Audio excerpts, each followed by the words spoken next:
Alright, let me make sure we're recording. Yep, looks all good. And it's been recording the whole time we're doing all this. But we just started. I just started. I don't want to record our goofiness and trying to figure this out. Alright. So, and we can cut the audio or the video, so whenever we start actually talking. Okay. It'll be good. I don't care how you need to do it to get a good grade. I want this 40 pieces. I haven't seen those shoes. Those are neat. Thank you. Alright, ready to start? Ready? Alright, so I am Anders Law, and I'll be conducting this interview with my grandmother, so we can get started. So, first, can you introduce yourself? I'm Dee Kernodle. I'm Steve McCarley Kernodle, and I went to Harding in 1960 and graduated in 64 with a bachelor's in elementary education. So, can you tell us how you got to Harding? Well, that's an interesting story. Because we lived in Dallas at the time. I was a junior in high school, and a friend of mine who was from Southwest Arkansas said she was going to go to Harding, and I didn't have any place I wanted to go. And my brother had gone to ACC, so of course I didn't want to go there. So I said, okay, we'll go with you. So that's what we did, signed up and all that. And about 6 weeks before it was time to go to Harding, she wrote me a letter and said she couldn't leave her mother. And I thought, oh dear, it's so late, what am I going to do? So I just left it at Harding.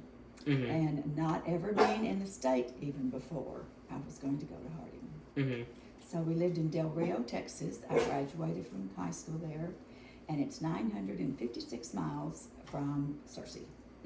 And so my mother and daddy brought me to Searcy, and I cried 955 of those miles saying, I don't want to go.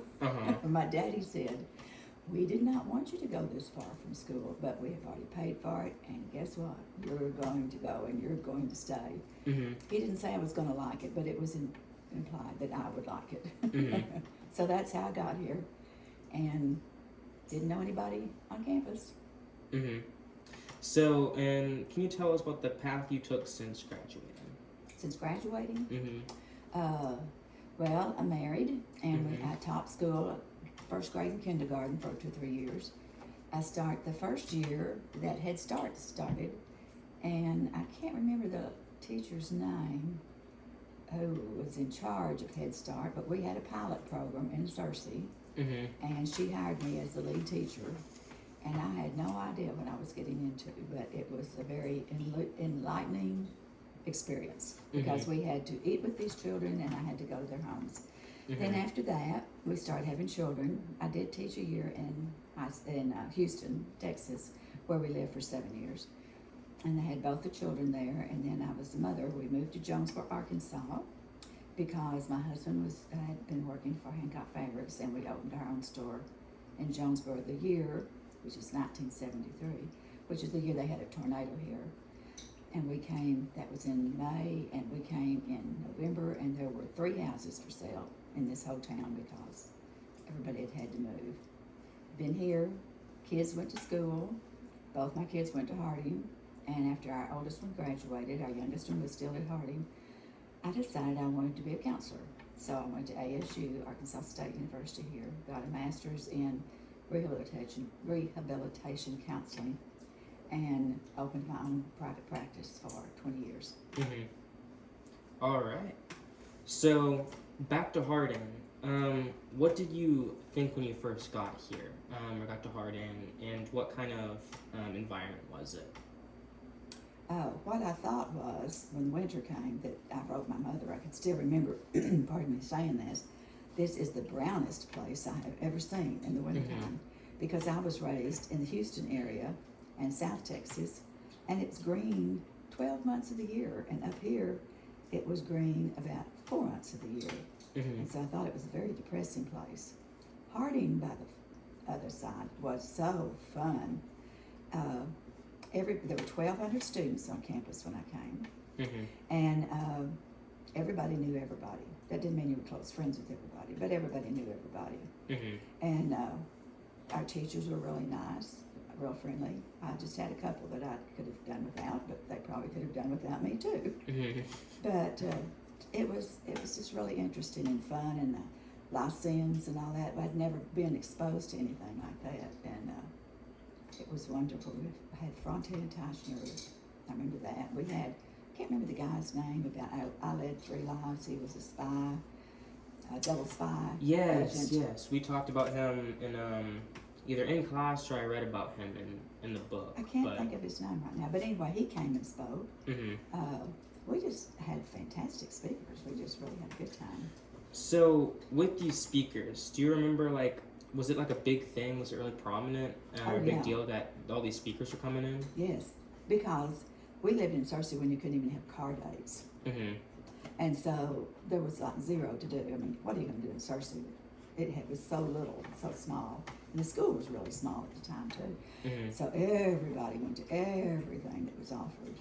And so, yes, it was a big deal.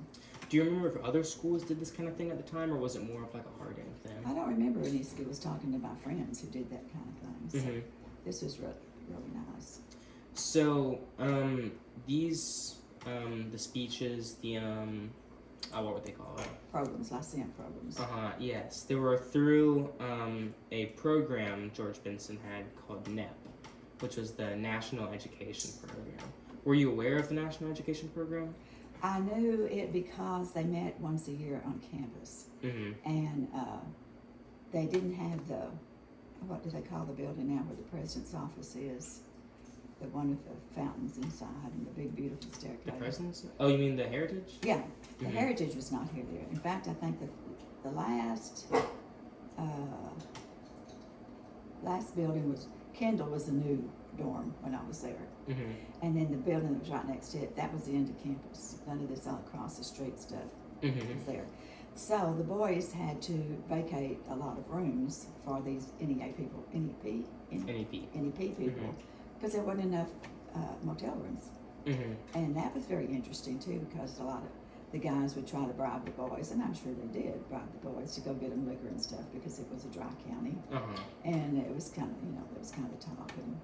But I don't recall them staying real long. But anyway, yes, we knew they were there, but I don't remember hearing any of them speak. That's interesting. Let's see. So,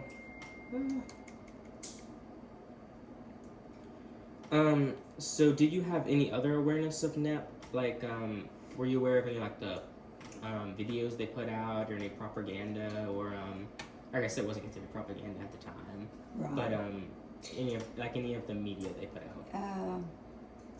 I don't recall. I knew that Dr. Benson was very aware of communism. I knew that.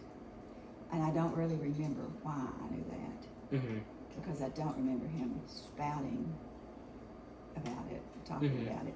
But yes, I was aware that there was some, because that was the I Led 3 Lives was a big deal on television when I was younger. Right. And so to have, I can't remember his name, so I started with him. To have him on campus was really a big deal. So that's about the extent I knew.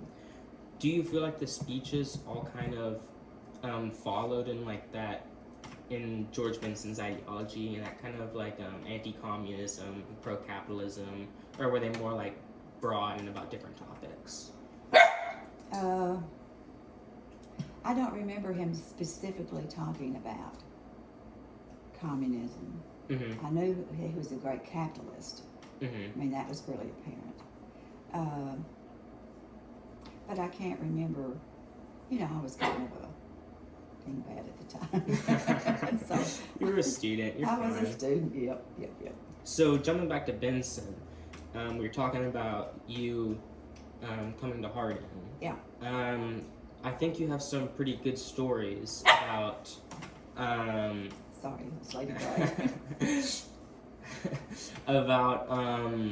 about you meeting George Benson at Harding, that's an interesting story. My mother and daddy, like I said, drove me the 956 miles from Del Rio. And I got there on a Saturday and unloaded. And then Sunday morning we went to church. And of course, there were a lot of parents there then because there were very, very few students that had cars on campus. So, and there's not exactly a metropolitan place. You didn't fly into Searcy. You kind of had to drive there. So we went to church. It's a college. And then we went out to eat, and I can't remember the name, Bill's or something like that. I don't remember now. It was out on East Race Street, I believe it was. And so we get out of the car to go eat, and Dr. Gaines comes out. And he said, Dr. Benson would like for you to join him for lunch. And my daddy said, you must have us mistaken because we don't know Dr. Benson. He said, no. He told me to come get you. And Daddy said, well, we've never met him. He said, that's okay. He wants you to come on in. So we kind of reluctantly, Mother and Daddy and I went in, and we were sitting, I think my daddy was sitting next to him, and then me, and then my mom. And he was very friendly and chatty. And of course, Dr. Gaines is always very outgoing, or was always very outgoing. And something was said, I don't know what. It was something about me or what I did. And Daddy said, well, she does our bulletin at Del Rio, and she writes it up and she prints it. And you do what now? Take care of the weekly bulletin. Right. That was my responsibility. Yeah, because you know, Del Rio was really tiny at the time, and there wasn't any place to work. So I worked for Daddy because that was kind of his job too. So I took that over. And he said she teaches the 3-year-olds. And Dr. Benson goes, oh, 3-year-olds. We need a 3-year-old teacher at the college church right now. Why don't you do that? Well, what are you going to say? No, president of my college, I'm not going to do that. I said, well, sure, I'll do that. So I taught it for 3 years. I was there. And because I was going to do this, I think it was on a Sunday morning that I taught. I'm pretty sure it was. And so that was the next Sunday I did that. Well, then during the next week, Dr. Benson called me to his office. He wanted to talk to me, see how things were going. Because I was scared to death. Because I thought, my goodness, I've been here for 10 days. What have I done wrong already? I go in, and his office was the first one in the ad building. You walk up past the lily pond and up the esplanade, and then first to the left. And you could see all the campus and the quad and all. And he asked me how it was going. Well, I had never been away from home but twice in my life.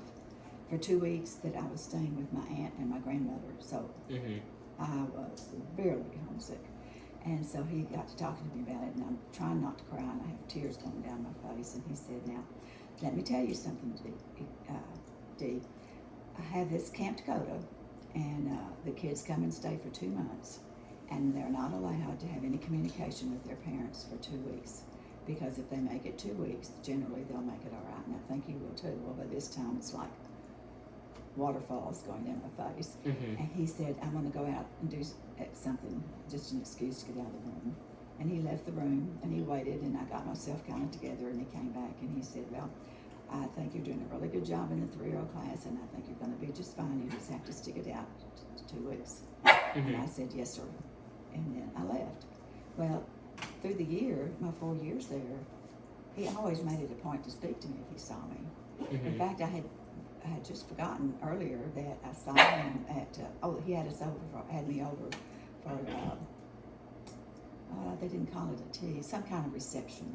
But he had that, and I was one of the freshmen that was there. And then I was thinking my senior year, we had our engagement in the Bison in that spring. And my husband, B, and I were sitting in the old student center, which was in the Gaines building. And that's where the bookstore was, and that's where the post office was. So everybody went there at least once a day, because people wrote letters back then because phone calls were so expensive. You couldn't call all the time. And besides, like in our dorm, there was one payphone in the entire dorm in Kendall, so you kind of had to take your time to. So there were lots of letters back then, and packages. And so Dr. Benson was walking in, Denton and I were sitting at a table, and he saw me, and he turned around and came back, and he said, I saw your picture in the Bison, and congratulations on y'all's wedding to come. And I think that may be the last private thing we ever had together. But like I said, during the 4 years I was there, he spoke to me every time he saw me. So you had multiple interactions. Oh, yeah. And I knew he was interested in me too. He actually cared and wanted to know about you. And he kept me busy teaching. Let me make sure we're still rolling, how the audio is doing. Okay. Oh, good. I think you put Lady Gray outside, hopefully. I hope so. I hope so, too. Well, you know. Ay.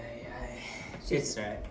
Her barks aren't too, they're like cute barks. They're like, so it's, I don't think it's messing up the audio too Oh, bad. good. It's all right. It's the way it goes. So it's clear that you liked Benson. As I think it is. Is that correct? You liked Benson? Yeah. Mm-hmm. Do you think that was the consensus among students in your years? Because you were there from 60 to 64, right? Mm-hmm. So do you think that was the... I think it was. I don't know anybody who didn't like Dr. Benson. Mm-hmm. Now, he was kind of funny. He was kind of a small man. Mm-hmm. And I remember when he talked, I'm not sure he did this, but I always thought he leaned up on his toes when he was behind the podium like that. Because he taught my New Testament Bible. Because back then, your fall semester you took New Testament, and in the spring you took Old Testament. And I've always thought that was probably because they were trying to tell people, if they only going to be there one semester, how important it was to be a member of the church. And of course, that's all the New Testament. And so then if you dropped out, at least you would have had some background in that. So he taught that. And I remember one time, Marguerite O'Banion, who at that time was his secretary, I have a couple of stories about her. We were my first year was in Patty Cobb. And she lived in Patty Cobb at the time in a little bitty apartment over there. And she was on the first floor and we were on the second floor. And if we got too rowdy, she'd take the broom, and hit the ceiling. We heard that. We knew we better get quiet before she went and woke up Mrs. Pickens, who was the dean of women and was also our dorm mother. Because we were in big trouble if it got bad enough for her to come on. But anyway, Miss O'Banion came in and said, Dr. Benson, she was real serious, Dr. Benson is going to be late today. But he said, you're not free to be dismissed. And you were to sit here and think about, I don't think was the word. I don't think cogitate was the word, but it was some kind of old-timey word. Consider your lesson today. And left us. And of course, we're all just sitting there thinking, oh my goodness, he never showed up and we never got out early. That's funny. Yeah, it was. But he was not going to dismiss his class, and he didn't have to. So this, his secretary, her name was, Marguerite O'Banion. This is the secretary he eventually married, Correct. Right? That's interesting. And she was a gatekeeper of the biggest order. You didn't see Dr. Benson until you went through her. That's interesting. So I guess, like you said, same with Benson, you had numerous interactions with her. Yeah, I had a lot of banging on our floor, her ceiling. So you said that students generally had positive awareness of, or liked Benson, or had positive views on him. Right. Did anyone have any problems with some of the things he said? Like, I was reading about how, I'm sure you know, about how a lot of schools were integrating, and Harding wasn't integrated yet. And there was a petition to integrate. I think this may have been a couple years before you, but and Benson had comments on things like interracial marriage and stuff like that. Were you aware of any of that? No, I was not. The only thing I remember about any kind of racial tension was when my husband was in Frauders Sodales, which is not anymore. I always called it the Monks Club because they were all preacher boys. But anyway, they had, for their third function, they were going to go to the skating rink, which was wherever this restaurant was that I said we met Benson at. It was kind of next door to it. I mean, that was the end of Cersei. And they had cleared it with him that Frauders had a black boy in their club, that it would be okay to come. So he and his date come, and we were just all skating, and he came in, and everybody said hello and all this, and then a little bit, I said, where did they go? And he said, I don't know. So he rushed out in the parking lot and asked him what was going on, and the guy said, the owner of the roller rink told us we couldn't be here because we're black. And so it was very upsetting because that person at the time, I don't remember his name fortunately, was a deacon in the church, one of the churches in town, and he wouldn't let the guy stay, and so the whole club just got up and left. That was the only thing I know. So you didn't, that was the only, like, or like the most, like, just racial tension you ever felt on campus? Oh, that was the only one I knew about. The only one you knew about? Mm-hmm. Mm-hmm. That's interesting. Well, did you have any awareness about the Klan in Cersei? Earlier in, like, the 1900s, the Klan was kind of more prominent in Cersei. It was kind of like a hot spot for Arkansas. I didn't know that. Did you have any awareness about that? In fact, I never heard that mentioned at all. Mm-hmm. I don't know. That's interesting. So, yeah, there was a lot of interesting stuff and ideas that maybe the Klan had threatened Benson and all kinds of stuff. There's theories on everything. I don't think he was the kind who could push that. Mm-hmm. That's interesting. I think he was one of my favorite things about him. It always tickled me when he talked with Chapel. He would stand up there, Rosedale, and he always did his hand like this. And his final words in every talk was, keep on, keeping on, And I can still see him do that, and I just love it. Mm-hmm. Oh, did I say he also had I did, I think, that he also had a solo for some kind of reception at their house, which is now the art building. Mm-hmm. So, I gotta stop saying that's interesting. I keep saying that. How about that? Man, I guess that's my interview. Right. That's my interview lingo, right. I guess. Okay. So, regardless of whether, like, people on Harding were aware of it or not, before years before you were there was a lot of racial tension and stuff on campus. A lot of stuff was happening, especially because Benson did say some racist things. Because even there's some things that are more up in the air, and you're like, we can't really tell what he means by this. But some things were more clear. So how do you grapple with that, with having a person you like maybe hold viewpoints? Because I know you're not racist. So how do you grapple with having someone you like hold different viewpoints than you do, and things that you may seriously disagree with? Well, I don't remember hearing any of that, or if I did, it just went over my head. Mm-hmm. But of course, with the recent talk about it on campus, it's kind of like Denton, my husband, your grandfather said, in the 60s, everybody was a racist. That was just the way it was, And I don't know anybody who was adamant about it. Now, my daddy was. We were from Texas, and he was very adamant about it.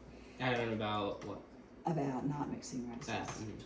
And I think, I don't know, but I think if he had thought we were going to integrate, he would probably had some words to say about that.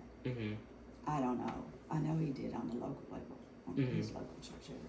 But as far as I'm concerned, I was a college kid, probably a very uneducated one at the time. So you would be on the side of saying that you think, because the whole talk was about renaming the Benson. Oh, I know. So you would say that they should keep the Benson on the auditorium. Right. Why is that? Because he's the one that put the effort in and kept it going when nobody else would do it. And he was the inspiration, and he had everybody, had educated teachers coming. He made sure that, we were safe, for starters. I don't know. I liked him. He didn't ever say anything that upset me. But I understand that there's some things he did, but I also understand that he changed his mind too. So I think everybody's entitled to change their mind. I agree.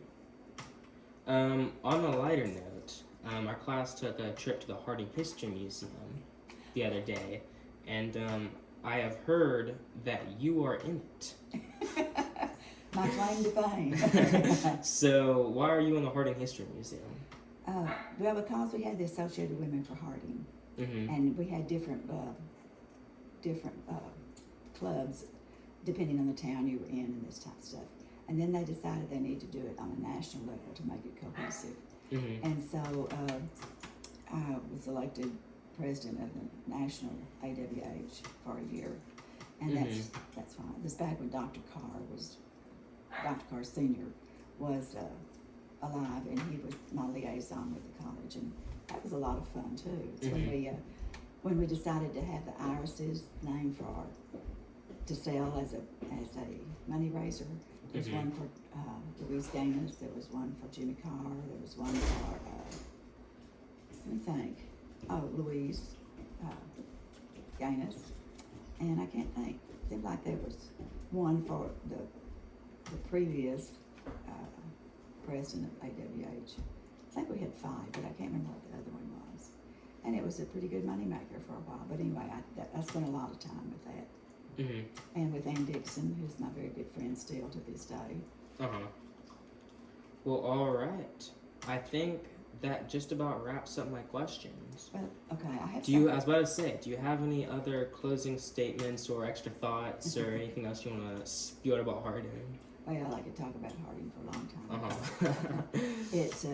It definitely helped me at my time of life when I was not mature enough to know what was going on, apparently. I was also there, and I was a student of Mrs. Stapleton, who was disappeared while I was there on campus. And that was very, in fact, I get goosebumps thinking about it, just talking about it now. And I cannot for the life of me remember how she and my mother, knew each other, but they did. And I can't. So the mother of the lady that went missing and your mother no, were friends? the lady who went missing, Mrs. Stapleton, Ruth Stapleton, and my mother were friends. And when my mother came to see me, which she did at least once every year, Miss Stapleton always had her over for some, I don't know, tea or something. And so it was very upsetting. And then when they had her memorial, which every student, there wasn't an empty seat, I don't think, in the ad building auditorium. And they played a song, and it was, I May Never Walk This Way Again. I think I'm going to get emotional. They played our chorale's octet, women's octet, which I was a member of. They played that at that funeral, and so I've always remembered that too. That's a sweet memory. And Mary Claire, her daughter, was the same age I am. Just for context, who was Mrs. Stapleton? She was, I believe, I can't for the life of me remember for sure, but I think she was my English teacher. And she did not keep a whole lot of good records. And so she just kind of told you what you made. And I had a C, and we'd had another test, and I brought my grade up to a B. But that was never written down, and when she died, all they had was a C, and so it couldn't be raised. I remember that. Well, likely story, I'm sure. Not that I had wonderful grades, because my daddy told me to remember going to college with something besides having A's. And I think he lived to rue that day. He told me that. Because I really had a good time. Especially my junior year. That's awesome. And when you got engaged to Granddad, right? Well, no, as a matter of fact. You got engaged senior year. No, we got married, we got engaged my spring semester, my junior year. Oh, so I was right. But my fall of my junior year was so much fun, because that's when we had home. That's when my grades were the worst. Because I spent a whole lot of time decorating the float for the parade and all that kind of stuff, more time than I should have. And I was not really interested in, what was it? Dr. Pryor taught it. Not political science, but anyway, it had something to do with the earth and air and all that stuff. And Dr. Pryor taught it? Like the Pryor Science Building? Dean Pryor, yeah. Oh, interesting. That, well, I didn't have this one written down, but that leads into a good question. After your junior year, Benson retired and Gaines moved into the presidency, that was correct? the next year. I graduated. You graduated, so that was for Graham. And then the next year, when your grandfather graduated, it was already Dr. Gaines then. Do you remember how students were taking that change? We recently had a change of presidency too. No, it was not nearly as disrupting as that was. It was just, Dr. Benson was really old by then. And he still had a lot to go. And I know they had built the American Heritage Building then, partly because of the NEP guys, because there wasn't a motel, so they built that, and the guys used it. But then it got to where Harding would have so many kids enrolling that they had to let the boys take that over. They still had to move them out when it was the NEP came to town. But Dr. Benson moved his office over there, and Marguerite moved hers over there too, of course. And but that was my freshman year that all that happened, changing of the garden. Right. All right. Very good. Nana, thank you very much. You're for very welcome. this interview to D. Kernodle. Very much. Thank you. You're welcome. And we can. There we go.